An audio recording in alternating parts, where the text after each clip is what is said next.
Friday night at Palazzo d'Oro, New York City's most exclusive restaurant, was unfolding with its usual elegance. The crystal glasses reflected the golden light of the imported chandeliers, while the silver cutlery clinked softly against French porcelain.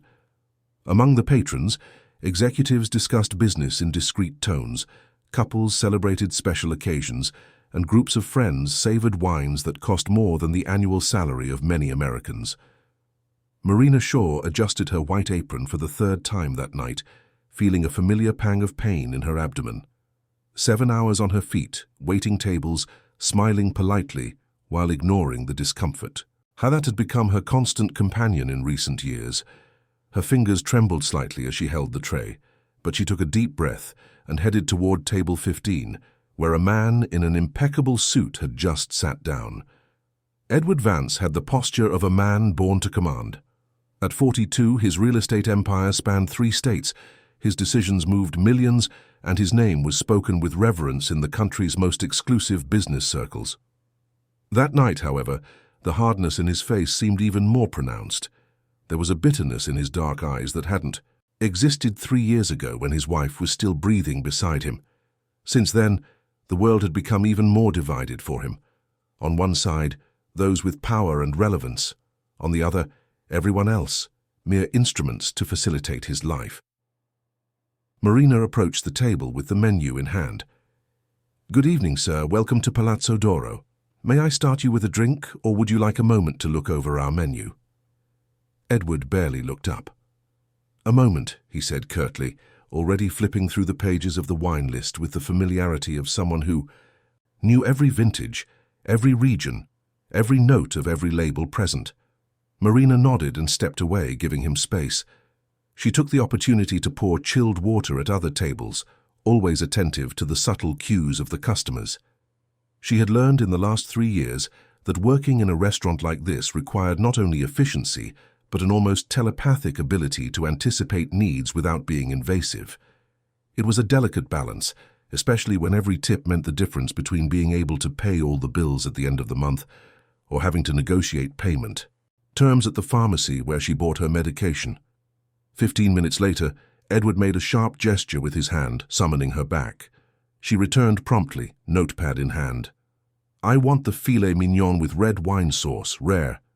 And bring me a bottle of the 2010 Chateau Margaux. It's the second wine in the Bordeaux section if you can't find it." The tone was pedagogical, almost condescending, as if he assumed she wouldn't be able to locate the item without his detailed instructions. Marina felt a flush rise to her cheeks but kept her expression neutral. "Perfectly, sir. Anything else?" "That will be all, and be quick." She retreated with the same quiet dignity, heading first to the kitchen to relay the order for the main course, then to the climate-controlled wine cellar where the wines were stored. The soft lighting of the room made the bottles shine like jewels on their mahogany shelves. Marina scanned the Bordeaux section, quickly locating the Margaux region. Her fingers slid over the bottles until she found the 2010 vintage, but as she reached for it, her arm accidentally brushed against another bottle just above it, which shifted a few inches. Not noticing the difference, Marina picked up that bottle, gave the label a cursory glance that indeed said Chateau Margaux, and returned to the dining room. With the delicacy of someone handling a treasure, she presented the bottle to Edward, keeping the label facing him as protocol required. "Do you confirm, sir?" Edward gave it a quick, distracted glance, already fiddling with his phone. "Yes, open it." Marina proceeded with the opening ritual, turning the corkscrew with precise movements. The cork came out with a small, satisfying pop. She poured a small amount into Edward's glass for him to taste. Another standard restaurant protocol. He picked up the glass, swirled the wine, observed its color against the light, and brought it to his nose to smell the aroma. And then his expression changed completely. "What is this?" His voice was low, dangerously calm. Marina blinked, confused. "Sir?" Edward snatched the bottle with a sudden movement, causing Marina to step back. He examined the label closely, and then his face contorted into an expression of disbelief and contained fury. "This is not the 2010 Margaux. This is the 2015 Margaux. A completely different, inferior vintage." I'm so sorry, sir. I can replace..." It immediately. You can replace it. Edward's tone rose, drawing the gazes of neighboring tables. Do you have any idea what you've just done? I specifically asked for a vintage.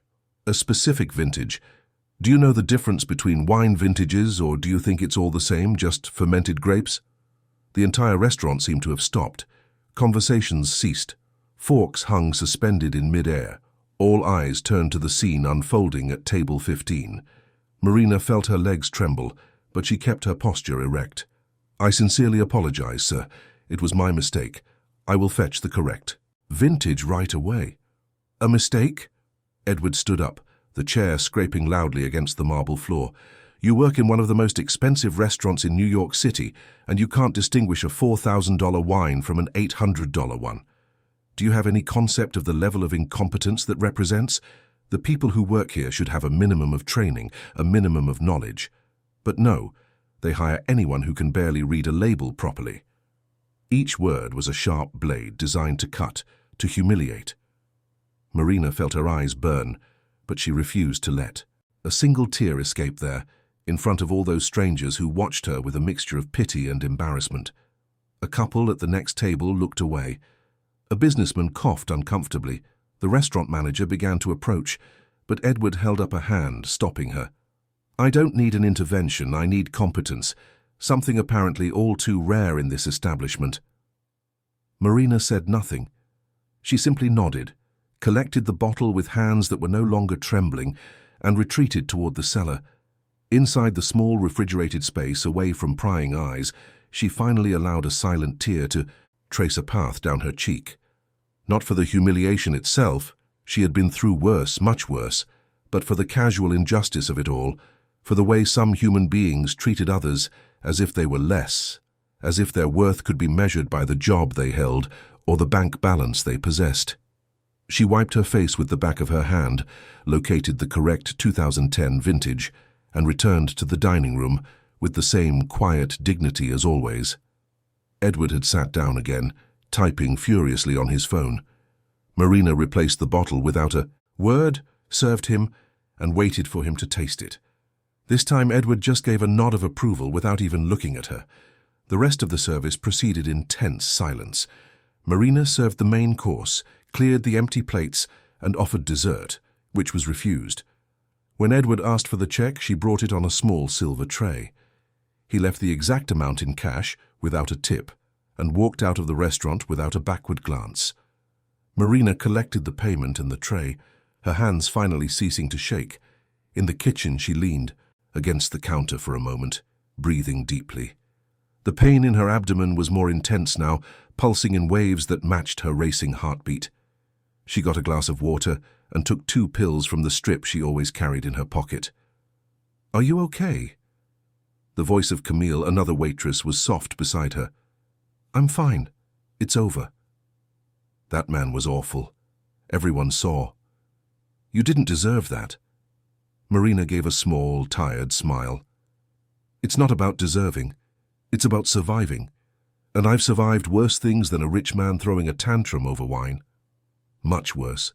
Camille didn't fully understand the meaning of those words, but she squeezed Marina's arm in a gesture of solidarity before returning to the dining room. Marina finished her shift on autopilot, serving, smiling, receiving modest tips from customers who treated her with politeness. When she finally left the restaurant at 11 o'clock, the city of New York was breathing its usual nocturnal chaos.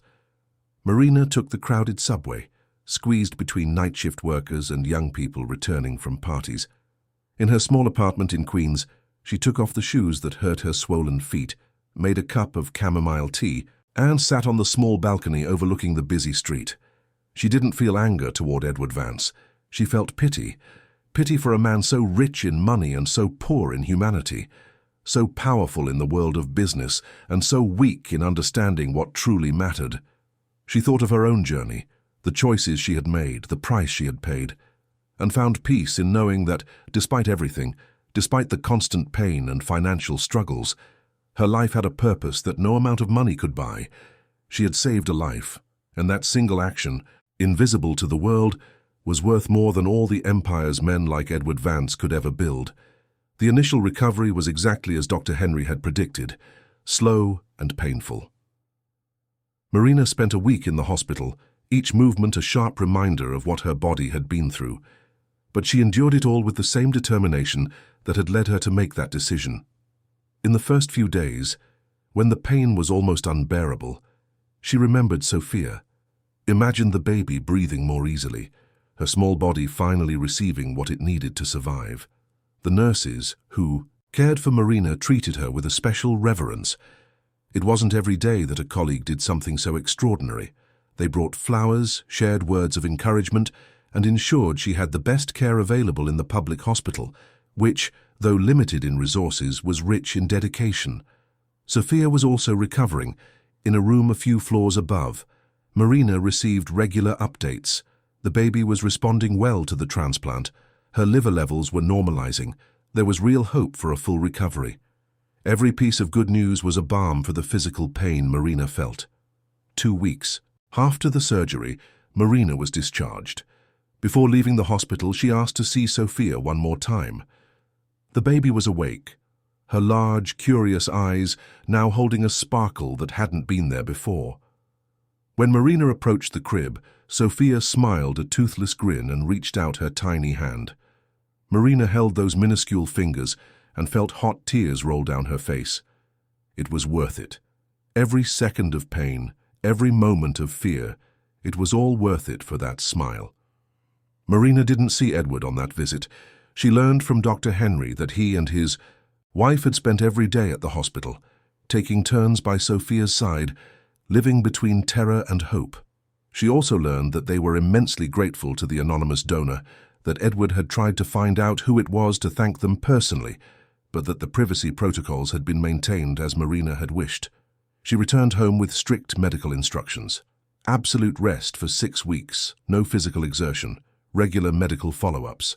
Her mother moved in temporarily to care for her, preparing nutritious soups and ensuring she followed all the instructions to the letter. Marina complied, mainly because she had no choice. Her body simply wouldn't allow for more than short walks to the bathroom. But as weeks turned into months, it became clear that something wasn't right. The pain, which should have gradually subsided, remained constant. Some days were better, others worse, but it never completely disappeared. Marina returned to the hospital regularly for follow-up appointments, and the doctors ran tests, adjusted medications, and offered technical explanations about post-surgical complications. "You've developed abdominal adhesions," Dr. Henry explained during a particularly difficult consultation 6 months after the surgery. "It's a known, though not common, complication. The scar tissue is causing chronic pain. Additionally, there are signs of residual liver fatigue. Your liver is functioning, but not as efficiently as before. Will it get better? It might improve with time and proper treatment, but I have to be honest with you, Marina. There's a real possibility you'll live with some level of pain and fatigue for the rest of your life." Those words were a sentence. Marina tried to return to work 3 months later, determined not to let the complications define her. But the reality of pediatric nursing was incompatible with her physical limitations. The 12-hour shifts on her feet were torture. Lifting children, running from one room to another in emergencies, the constant physical stress, it had all become impossible. She tried different positions at the hospital, administrative work, triage, anything that didn't require the same level of physical effort. But positions were limited, and in a public hospital always struggling with understaffing, there was no luxury of permanently accommodating someone who couldn't perform all necessary duties. A year after saving Sophia's life, Marina was forced to make the most painful decision of her professional life, to resign from nursing. The vocation that had defined her identity, the job she loved above all else, had to be left behind. She cried when she signed the papers, cried when she said goodbye to her colleagues, cried as she walked the halls of St. Luke's Hospital for the last time as an employee. The following months were the darkest. Marina needed to work. The bills didn't stop coming and her savings were quickly dwindling. But with her specific qualifications and physical limitations, her options were scarce. She tried a few jobs: a receptionist at a clinic, an assistant at a pharmacy, a telemarketer. Each presented its own challenges, and none seemed to fit. It was almost by accident that she ended up in the restaurant business. A friend of her mother's knew the manager of Palazzo d'Oro, who was in need of waitresses. The work was demanding, but the shifts were shorter than in nursing, and there was the possibility of substantial tips.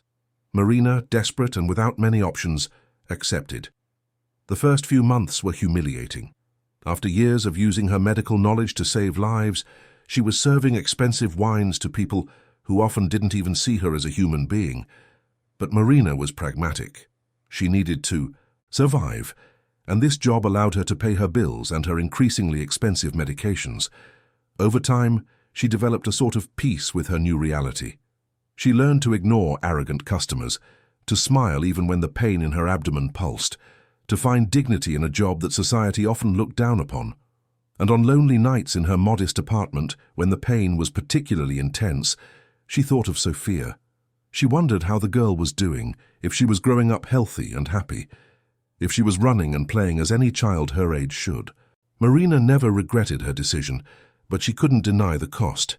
She had traded her career, her full health, her professional future, for the life of a child who would never know who she was. And that, strangely, was comforting. Her sacrifice was pure because it expected nothing in return.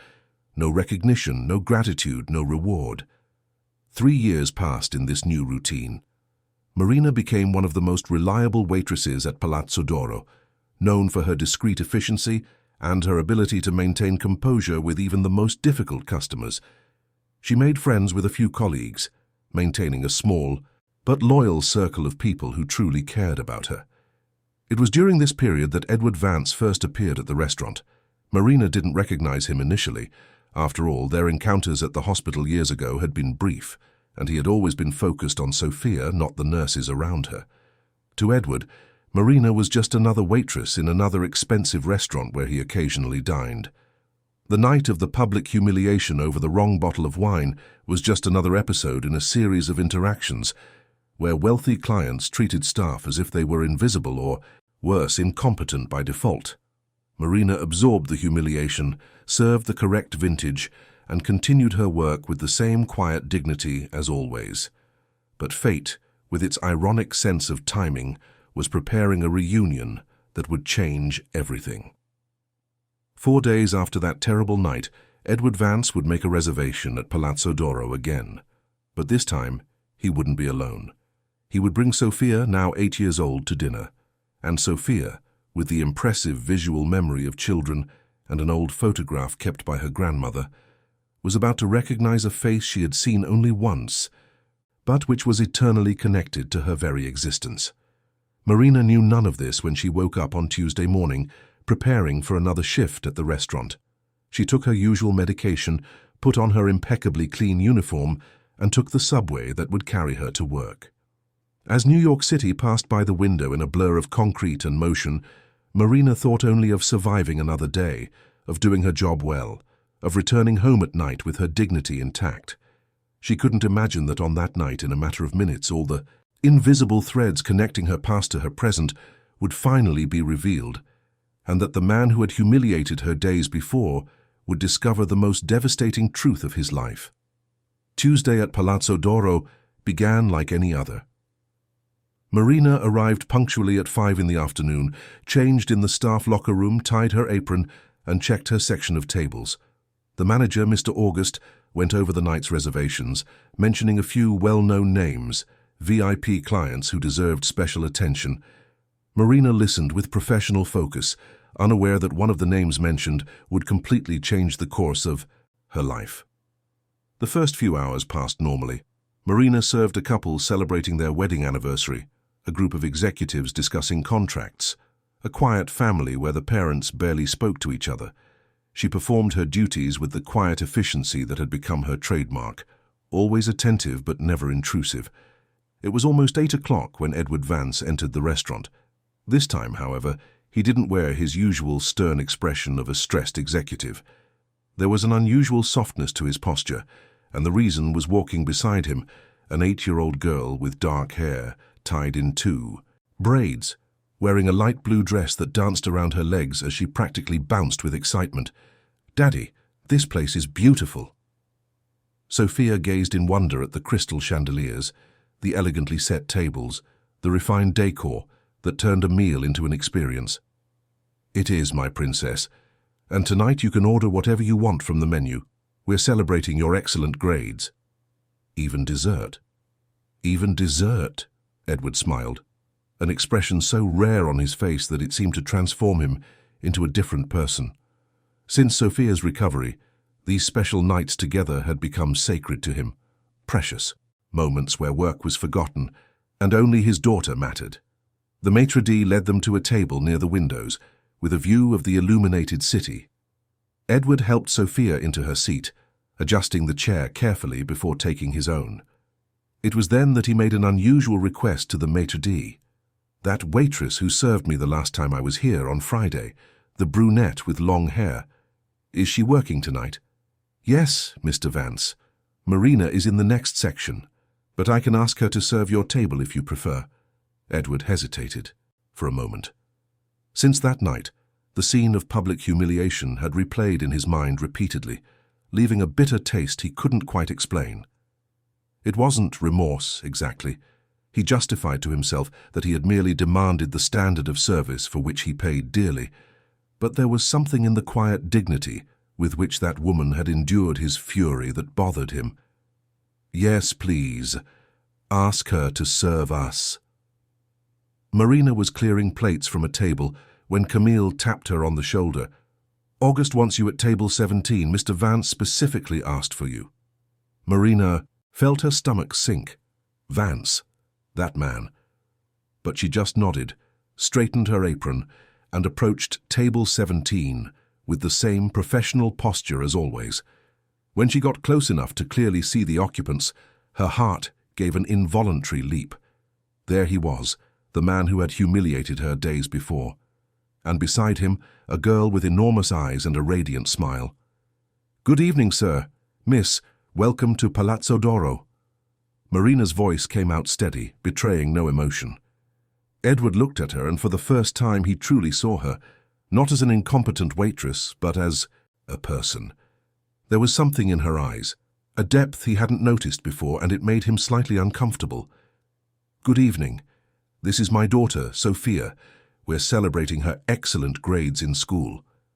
Marina smiled genuinely at the girl. "Congratulations, Sophia. You must have worked very hard." "I got A's in every subject," Sophia replied with the uninhibited enthusiasm of children, "especially in science. I love science. I want to be a doctor when I grow up." Something shot through Marina's chest, a pang of emotion she quickly suppressed. "That's wonderful. The world needs more dedicated doctors. Would you like to start with a drink?" While Edward perused the wine list, Sophia studied Marina with childlike curiosity. There was something familiar about that face, something that stirred a distant, hazy memory. The girl tilted her head, her brow furrowed in concentration. "Do I know you?" The question came out innocently, but it cut through the restaurant like a silent thunderclap. Marina blinked, her heart racing. "I don't believe so, dear. This is the first time we've met." But Sophia wasn't convinced. She continued to stare at Marina with disconcerting intensity, as if trying to fit together the pieces of a mental puzzle. "No, I've seen your face before, I'm sure of it." "Sophia, don't be rude," Edward intervened, slightly embarrassed. "The lady is working."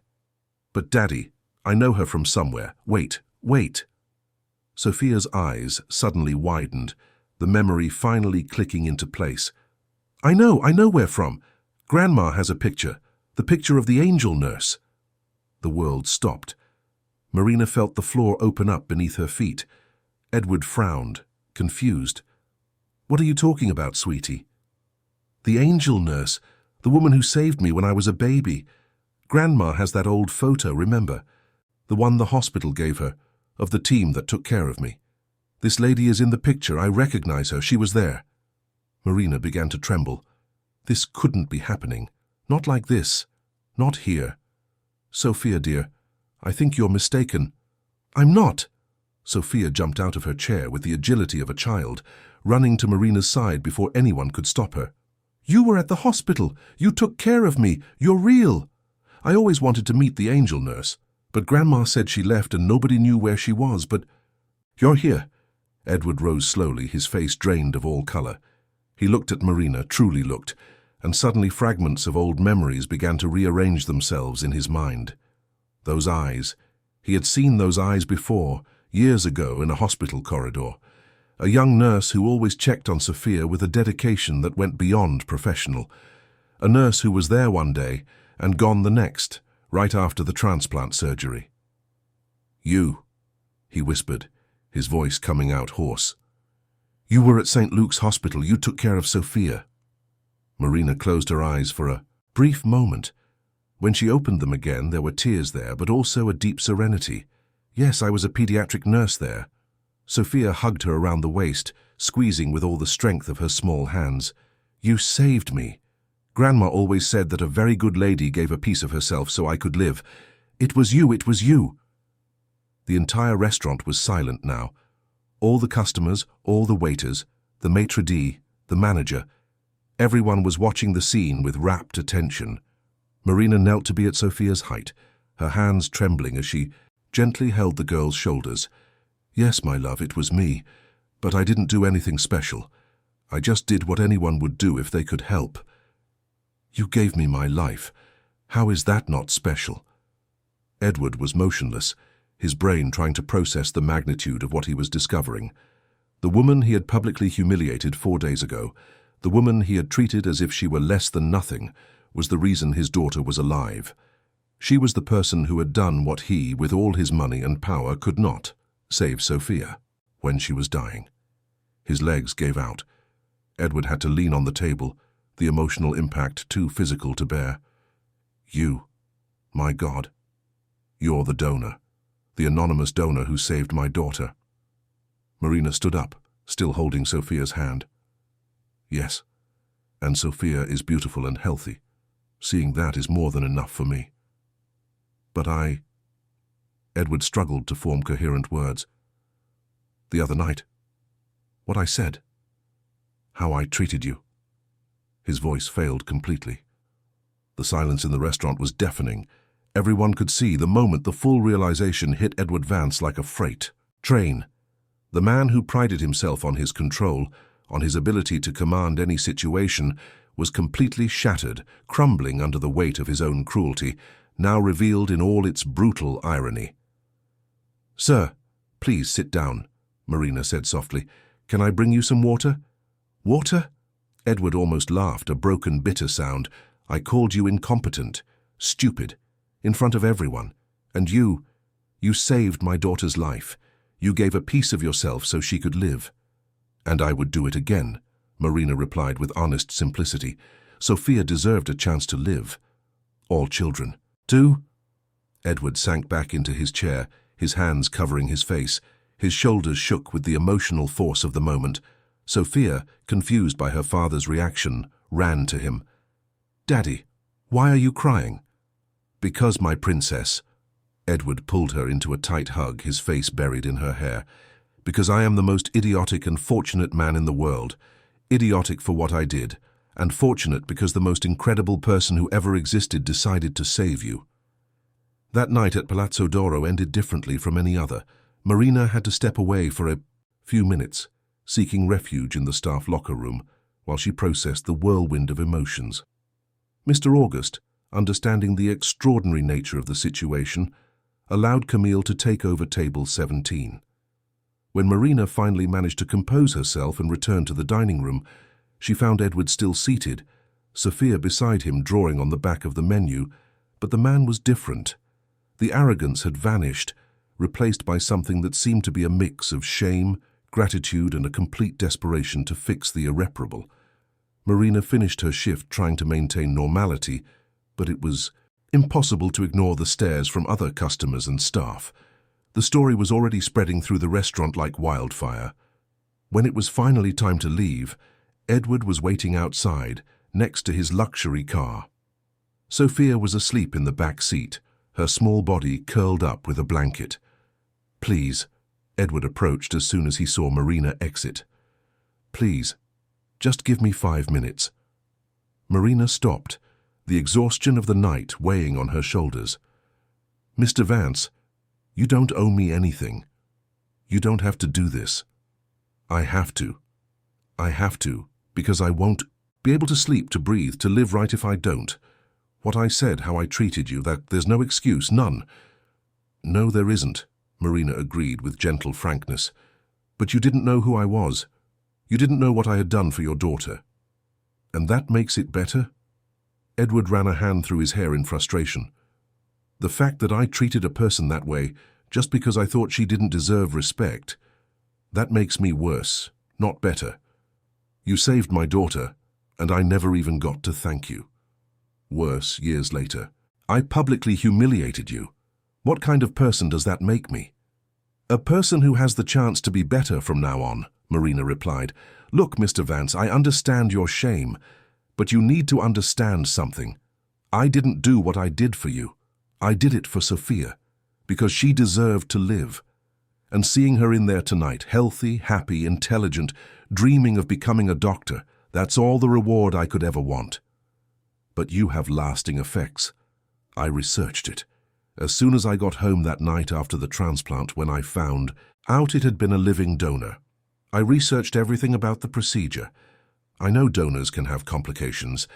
You were forced to leave nursing, weren't you? That's why you're working as a waitress. Marina didn't answer immediately. The New York night breeze moved her hair, carrying the characteristic scent of the big city, a mix of car exhaust, street food, and life in constant motion. Yes, I developed complications, chronic pain, fatigue. I couldn't practice nursing like I used to. But those are the consequences I accepted when I made my decision. I don't regret it. How can you not regret it? You sacrificed your career, your health, because Sophia is alive, and that matters more than any career, any perfect health. Every morning when I wake up in pain, I think of her running, playing, living, and it was worth it. It will always be worth it. Edward looked at her as if he was seeing a being from another planet, someone whose values were so radically different from his own that he could barely comprehend them. Please, please, let me do something, anything. Top-tier medical treatment, a better apartment, a less physically demanding job, a financial trust to secure your future, anything. No, Marina's answer was firm but not hostile. I don't want your money, Mr. Vance. I didn't donate my liver for money, and I won't accept money now. It would tarnish something that is pure. Then what? What can I do? I have to do something or I'll go mad with this guilt. Be a better father to Sophia. Be a better person to everyone around you. Use your privilege, your money, your power to make a positive difference in the world. That's the only thing I want from you. Edward was silent for a long moment, processing her words. When he finally spoke again, his voice was softer, more vulnerable than Marina would have ever imagined possible. You think I'm a horrible person, don't you? I think you're a wounded person who forgot how to be human. But I also believe that people can change if they really want to. How do you know I want to? Because you're here, on this cold sidewalk, at 11 o'clock at night, trying to apologize to a waitress. The man who humiliated me last week wouldn't do that. In the following days, Marina tried to return to her normal routine but found it impossible. The story had spread not only through Palazzo d'Oro, but across social media. Someone in the restaurant had discreetly filmed part of the scene and posted it online. Suddenly, Marina found herself at the center of a media storm she had never sought nor desired. Reporters tried to contact her. Television shows wanted to interview her. Strangers stopped her on the street to tell her she was a hero. And through it all, Edward Vance tried in every way possible to find a way to show his gratitude and remorse. He would show up at the restaurant not to dine, but just to leave handwritten letters, apologizing in increasingly eloquent ways. He sent flowers that Marina immediately donated to the nearest hospital. He tried to make bank transfers that Marina returned. He was persistent in a way that bordered on desperate. It was her mother, Helen, who finally made Marina reconsider her position. During a Sunday lunch in Marina's small apartment, after hearing about all of Edward's attempts, the older woman placed a hand over her daughter's. Marina, dear, I understand your pride. I understand you don't want your act of love to be turned into a financial transaction. But have you ever thought that maybe refusing any and all help is being cruel to him? That maybe he needs to do something, anything, to be able to live with his guilt? Mum, I don't want his money. Then don't accept money, but accept other things. Let him use his resources in ways that can help other people in your situation. Turn this tragedy into something bigger. Those words stayed with Marina. And when Edward appeared at the restaurant the following week, this time not with flowers or checks, but with a proposal, she finally agreed to sit down with him to talk. They met at a discreet cafe, far from curious eyes and cell phone cameras. Edward looked as if he had aged years in the past few weeks, but there was also something different in his eyes.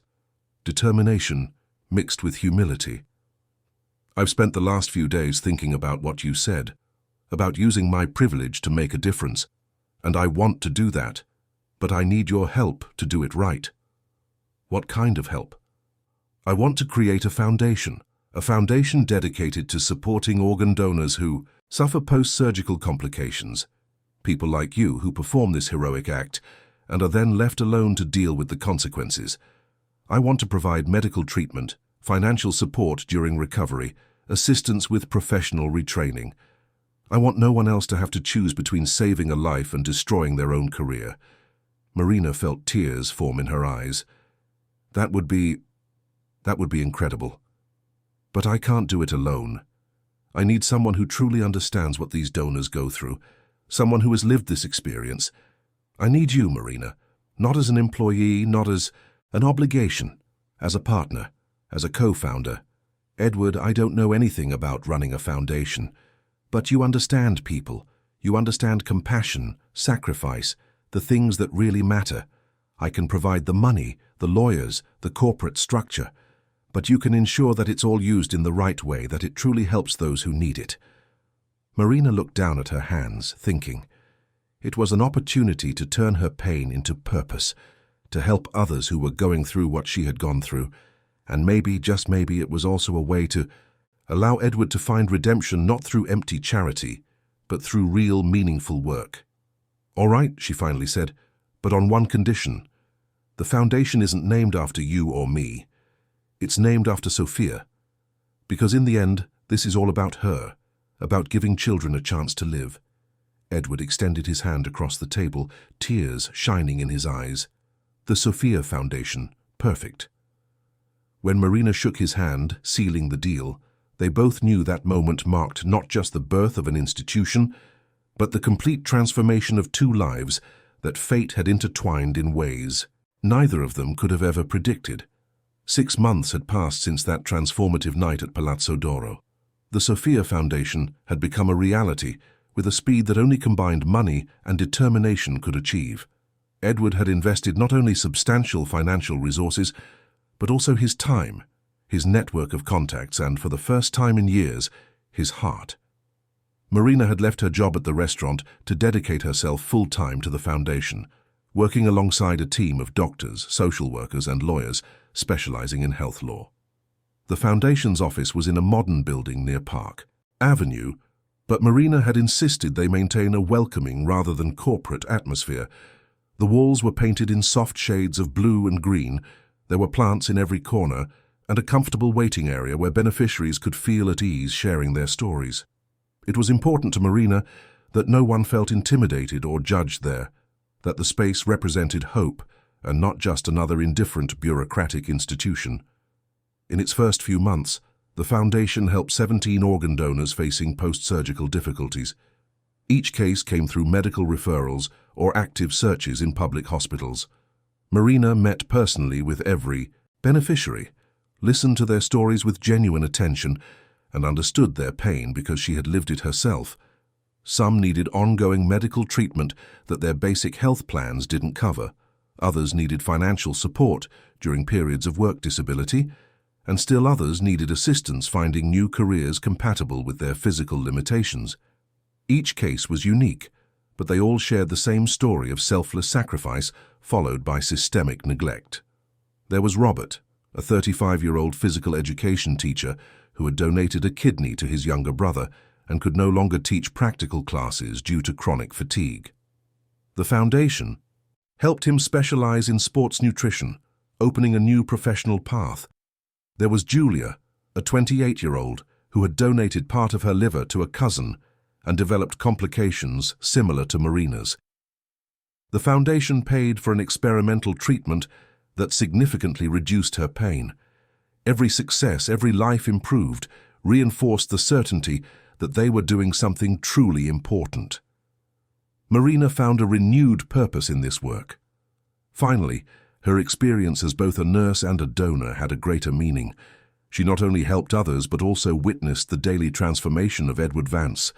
The man who had been all arrogance and harshness now spent hours listening to the stories of people he would have previously ignored. He learned the names of the secretaries, greeted the building's security guards, and treated every person, regardless of social standing, with genuine respect. Marina saw him arrive at the office early, not to close real estate deals, but to personally review every new request for help that came to the foundation. The change wasn't easy or instantaneous. There were moments when the old arrogance tried to resurface, when Edward was stressed or frustrated. Marina remembered a particularly tense meeting with the administrative board, where Edward had started speaking in that old authoritarian tone, treating others like incompetent subordinates. But then he stopped mid-sentence, looked at Marina, who was watching him silently, and completely changed his approach. He apologized to the board and restarted the conversation with humility and an openness to hearing different opinions. It was in these small moments that Marina saw the true depth of his transformation. Marina was always there, with her unique combination of firmness and kindness, reminding him of the man he was choosing to become. And Sophia, with her constant presence and unconditional love, was the most powerful reminder of why this transformation mattered. The girl visited the foundation's office every week, bringing drawings that she hung on the walls, chatting excitedly with the beneficiaries, and distributing generous hugs to anyone who looked like they needed one. It was impossible to look at Sophia, so full of life and joy, and not feel that every sacrifice, every effort, every change was absolutely worth it. Sophia's 9th birthday was planned with special care. Edward wanted something intimate, far from the extravagant events he used to organize in previous years, parties at luxurious venues with hundreds of guests who barely knew the birthday girl. This time would be different. The party would be in the garden of his house, a large but cozy space, decorated with cheerful simplicity, colorful balloons tied in clusters of 3, tables with floral tablecloths that swayed in the gentle breeze, and an area for the children to play freely without the excessive supervision of professional entertainers. The guest list was small and significant. A few of Sophia's schoolmates with whom she was genuinely friends, close family members, and the people who truly mattered in the girl's life. Marina received her invitation personally. Edward appeared at the foundation's office on a Thursday afternoon, holding a pink envelope decorated with sparkling stickers that Sophia had clearly chosen with great care. There were butterflies, golden stars, and even a smiling unicorn in the top corner. "She insisted on writing your name," Edward said, handing over the invitation with a genuine smile that lit up his entire face. "And she made me promise that I would guarantee your presence. Apparently, you're the most important guest at the party, after herself. In fact, she said the party wouldn't be complete without you." Marina opened the envelope carefully so as not to tear the stickers and found a handwritten card in the neat script of a 9-year-old. "Dear Marina, you are my hero and my friend. Please come to my birthday party. There will be chocolate cake. Love, Sophia." In the bottom corner, a drawing showed 2 figures holding hands, one large and one small, both smiling broadly, with a giant red heart floating above them. "Of course I'll come," Marina said, her voice thick with emotion, her eyes beginning to well up. "I wouldn't miss it for the world." On the day of the party, Marina woke with a mix of anxiety and joy. She carefully chose her outfit, a simple but elegant dress in a light blue shade, and spent more time than usual on her hair. She was nervous in a different way, not because of the party itself, but because of what it represented. It was the first time she would be welcomed into Edward's home, not as an obligation or an act of redemption, but simply as a dear friend, as chosen family. She arrived at Edward's house for the first time, driving her modest car that contrasted with the luxury vehicles parked along the street. The property was impressive but not ostentatious, a two-story colonial revival house surrounded by tall trees that provided privacy and shade. In the backyard, the party was already in full swing. Children ran among colorful inflatable toys, their laughter echoing through the open space. Adults chatted in small groups, holding glasses of fresh juice and delicate little sandwiches. Cheerful music played at a moderate volume, something lively but not deafening, allowing conversations to flow naturally. Sophia saw her first and came running, her yellow birthday dress fluttering like butterfly wings in the wind. "Marina, you came! And you brought a present?" The girl jumped into her arms with the affectionate familiarity they had developed over the past few months, nearly knocking Marina over in the process. "Of course I did. Happy birthday, my beautiful girl," Marina said, squeezing Sophia in a tight hug before setting her back on the ground. The gift was a real pediatric stethoscope, pink with printed hearts, along with a white lab coat in Sophia's size with her name embroidered on the pocket, and a complete toy doctor's kit with a thermometer, a plastic syringe and a patient teddy bear. When the girl opened it and saw, her eyes shone with pure joy, so intense they seemed to light up the entire garden. "It's for when I become a doctor. I can be a real doctor now." She twirled in place, clutching the lab coat to her chest, as if it were the most precious treasure in the world. Marina helped Sophia put on the lab coat, carefully adjusting the collar, smoothing the sleeves that were a perfect fit for the girl's arms. "You already have the heart of a doctor, Sophia. The rest is just a matter of time and study. And I know you're going to be amazing. I'm going to be as good as you were. I'm going to help sick children just like you helped me," Sophia declared with the absolute seriousness of children when they talk about their deepest dreams. "I know you will, and I'll be here to see every step of that journey." Edward watched the scene from a distance, talking with his mother, Mrs. Eleanor, an elegant 70-year-old woman with carefully coiffed silver hair and eyes that sparkled with a wisdom accumulated over decades. She had been the guardian of the anonymous donation's memory all those years. It was she who had kept that old photo of the hospital team, she who had told Sophia about the angel nurse whenever the girl asked about her scar, turning what could have been a source of insecurity into a story of love and courage. Now, seeing Marina interact with her granddaughter with such genuine affection, there were tears of gratitude in her tired but happy eyes. "That woman saved our Sophia," Mrs. Eleanor said to her son, her voice trembling with emotion. "And you nearly let that blessing slip away because of your pride. You almost lost the chance to know a real angel." "I know, Mom. Believe me, I know. And I'm ashamed every day when I remember how I treated her. But I'm trying to be better. I'm trying to be worthy of the sacrifice she made, to be the man Sophia deserves as a father." "You're succeeding, my son." His mother squeezed his arm affectionately, her small wrinkled hand on his strong forearm. "I'm finally seeing the good man I raised reappear, the man your father would have been proud to know." The afternoon passed with simple, true joy. Marina was naturally integrated into the group, chatting with other guests on various topics, playing hide-and-seek and tag with the children, and helping organize activities without being asked, simply because she saw where help was needed. She spoke at length with Mrs. Eleanor, who shared memories of the terrible days when Sophia was in the hospital, when every hour felt like the last, when hope was all they had to cling to. When it was time for the cake, everyone gathered around the main table, covered with a special cloth that had small hearts embroidered on the edges. Sophia was radiant, her face lit by the golden, late afternoon light, surrounded by colorful candles representing her 9 years of life, each one a miracle made possible by a decision made in a hospital corridor years before.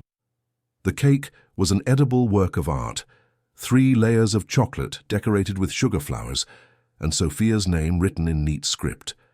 Before she blew out the candles, Edward asked for everyone's attention.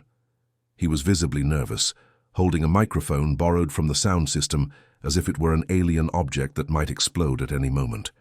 His suit had been replaced with more casual clothes, jeans and a polo shirt, but he still seemed uncomfortable with what he was about to do.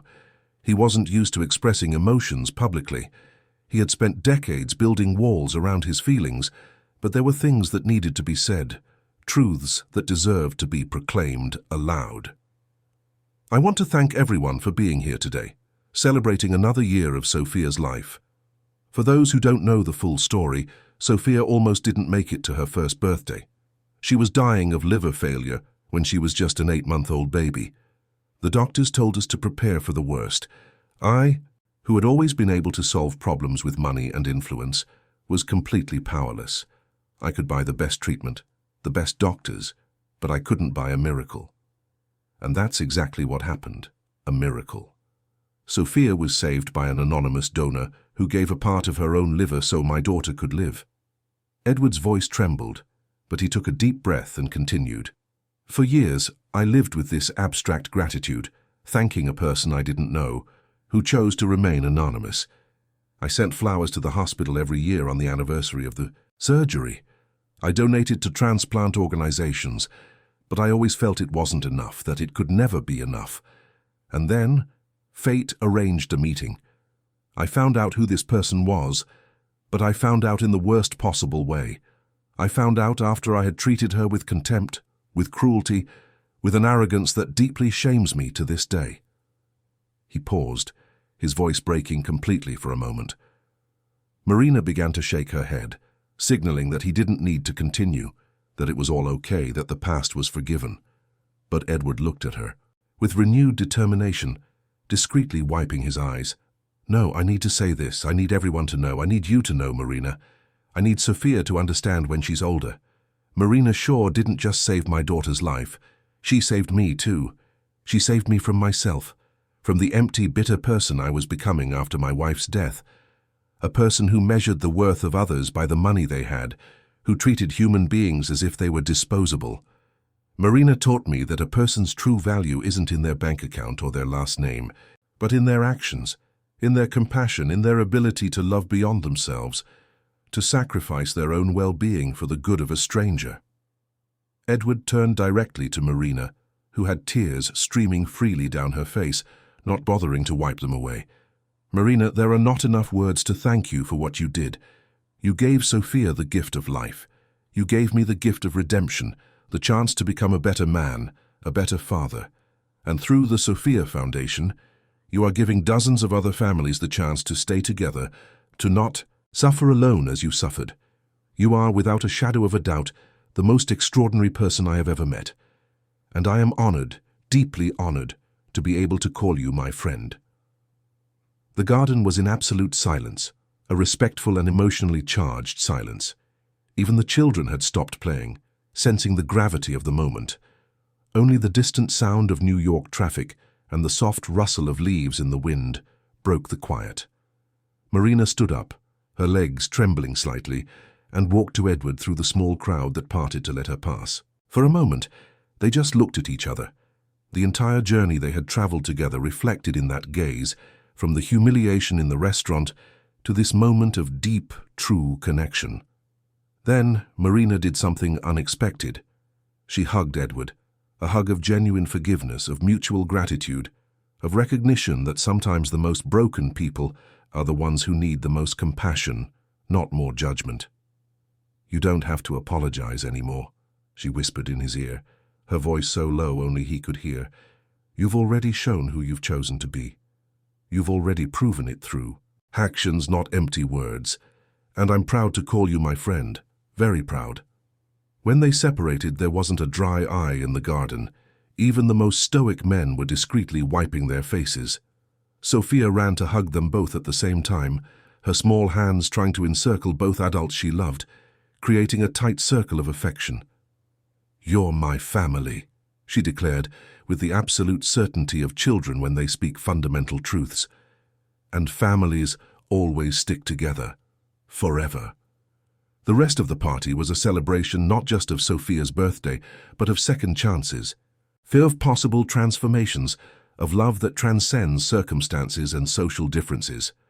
Marina found herself laughing genuinely, something she hadn't done in years, surrounded by people who valued her not for what she could do for them, but simply for who she was. Mrs. Eleanor insisted she try every dish on the table, treating her with the affection of a proud grandmother. The other mothers present naturally included her in their conversations, interested in getting to know the woman they had heard about. And the children, especially Sophia's friends, surrounded her, wanting to hear stories about being a nurse and saving lives, looking at her as if she were a real-life superhero. As night fell and the New York sky began to tint with deep shades of dark blue flecked with the first stars, the guests began to say their goodbyes. Edward asked Marina to stay a little longer. There was something he wanted to show her. They sat on a wooden swing in the garden, a swing Edward's wife had chosen years ago and where she used to sit with baby Sophia on her lap. Now they watched Sophia play with the last few friends who hadn't left yet, the girl still wearing her doctor's coat over her yellow dress, running across the lawn with inexhaustible energy. "There's something I want to give you," Edward said, pulling a thick envelope from the inside pocket of a jacket he had fetched from the house. "It's not money," he added quickly, seeing Marina's cautious expression. "Or at least it's not money for you. It's something different, something I hope you'll accept because it goes beyond both of us."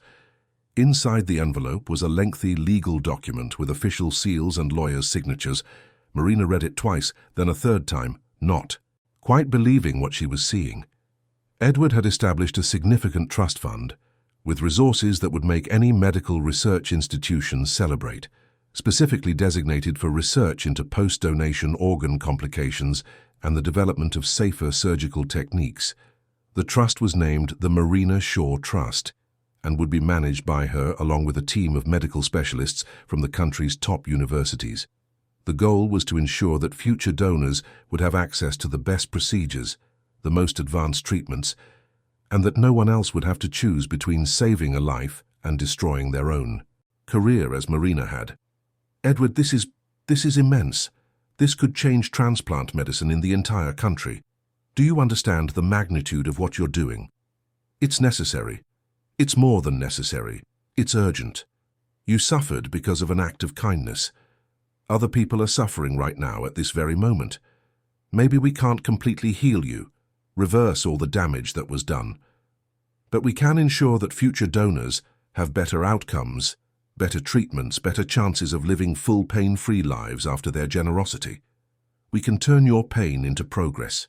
We can make your sacrifice mean something even greater." Marina folded the document carefully, holding it against her chest as if it were the most precious treasure.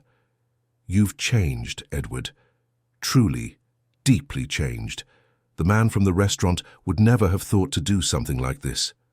He looked at Sophia, who was now laughing as she chased soap bubbles that Mrs. Eleanor was blowing in the darkening garden, the bubbles catching the light from the garden lamps and glowing like tiny iridescent spheres before popping. "You gave me the greatest gift anyone could ever give. You didn't just save my daughter. You didn't just give me back the joy of watching her grow. You showed me what kind of person I could be, should be. You showed me that power and money only have value if they're used to help, not to dominate. The man you met that night in the restaurant was dead inside, Marina. Dead from bitterness, from anger at the world for taking my wife, from an emptiness I filled with work and arrogance. You brought me back to life as much as you did Sophia. You taught me how to feel again, to care, to see the people around, me as human beings and not as pieces on a business chessboard. We saved each other then," Marina smiled through the tears that still shone in her eyes. "Because this journey, this foundation, this renewed purpose, it brought me back too. I was lost, just surviving day by day, feeling like I had lost everything that defined me. Now I'm living again. I'm making a difference again. And that is a priceless gift." Sophia ran to them, jumping into Edward's lap with all the inexhaustible energy of a 9-year-old who had eaten too much sugar. "Daddy, can Marina come for dinner with us every Sunday? Please, please, she has to come. We can have a game night and she can teach me more things about medicine, and we can be a real family." "If she wants to, Princess. If she wants to." Edward looked at Marina with genuine hope in his eyes, hope that she would agree to become a permanent part of their lives. Marina looked at this small family that fate had intertwined with hers in such unexpected and profound ways, in ways no script could have predicted. 7 years ago, she had made a decision in a hospital corridor. a decision based purely on compassion and love for a child she barely knew. Now that decision had generated not just a saved life, but a whole network of love, redemption, and purpose that extended far beyond what she could have ever imagined. "I do, Sophia. It would be an honor, a huge honor." As the New York sky turned to deeper shades of purple and orange with the sunset, painting the horizon with colors that seemed to celebrate the moment, Marina realized her story wasn't about sacrifice or tragedy. It wasn't about pain or loss. It was about redemption, about how a single act of love can create waves that transform lives in unforeseeable ways. It was about how what seems like an end can, in fact, be an extraordinary beginning. She had given a part of her liver to save a baby she didn't even know, but in the process, she had planted an invisible seed that grew to save much more than just one life. She had planted the seed of transformation, of true compassion, of the deep understanding that we are all connected in mysterious ways that only fate can reveal in its own time. And as she watched Sophia laugh, free and happy and full of dreams about her future, as she felt Edward's arm around her, in a fraternal embrace of gratitude and true friendship, all the pain, all the sacrifice, all the difficult journey through the dark valleys of loss and hardship finally made complete and perfect sense. Some things in life are priceless.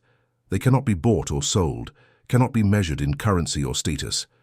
And the value of a single life, especially a life full of infinite possibilities like Sophia's, was infinitely greater than anything Marina could have ever lost. In the end, she hadn't lost anything. She had gained everything that truly mattered: purpose, a chosen family, and the absolute certainty that her existence had meaning.